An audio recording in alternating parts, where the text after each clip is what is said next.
রাস্তার দুই পাশে ময়লা আবর্জনার স্তূপের সাথে দেশের মানুষ বেশ পরিচিত। সাভার ও নরসিংদী জেলার বিভিন্ন স্থানে দেখা মিলছে এমন ময়লার ভাগাড়ের। বিষয়টি এমন যে স্থানীয় হাটবাজার, পাড়া মহল্লা, এমনকি শিল্প প্রতিষ্ঠানের বর্জ্য ফেলার স্থান যেন মহাসড়কগুলো। নরসিংদী ও সাভার প্রতিনিধির প্রতিবেদন, জানাচ্ছেন বুসরাত জাহান। সাভার উপজেলায় মহাসড়ক সহ নানা জায়গায় ময়লা আবর্জনা ফেলে বড় বড় স্তূপ বানানো হয়েছে, ফলে দম বন্ধ অবস্থায় পড়তে হয় যাতায়াতকারীদের। এছাড়া এ পথ দিয়েই শ্রদ্ধা নিবেদনের জন্য দেশি বিদেশিদের আসতে হয় জাতীয় স্মৃতিসৌধে। এতে চোখের সামনে ময়লার স্তূপে ক্ষুণ্ণ হচ্ছে দেশের সম্মান।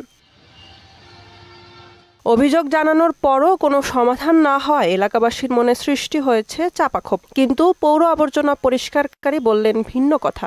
নির্দিষ্ট স্থানে না ফেলে যে রাস্তা সাইডে ফেলানো হচ্ছে, এটা অপরিচ্ছন্নতা খারাপ হয় না। পৌরসভার জায়গা নাই বিধায় এনে ফেলাইতেছে।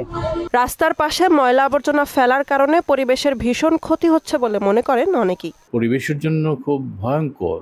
রাস্তার দুই ধারে এটা গন্ধ, ময়লা,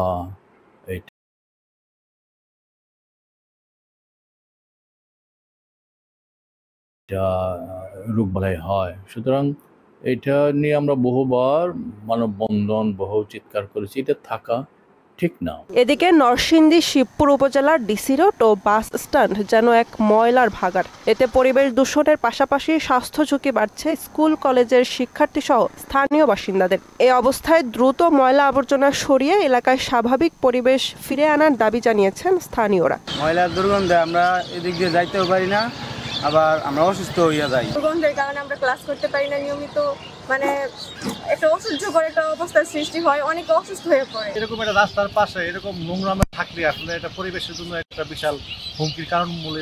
পৌরসভায় ময়লা আবর্জনা ফেলার ডাম্পিং স্টেশন করার মতো জায়গা নেই। জায়গা পাওয়ার সাথে সাথে ময়লা আবর্জনা সরিয়ে নেওয়া হবে বলে জানান উপজেলার নির্বাহী কর্মকর্তা।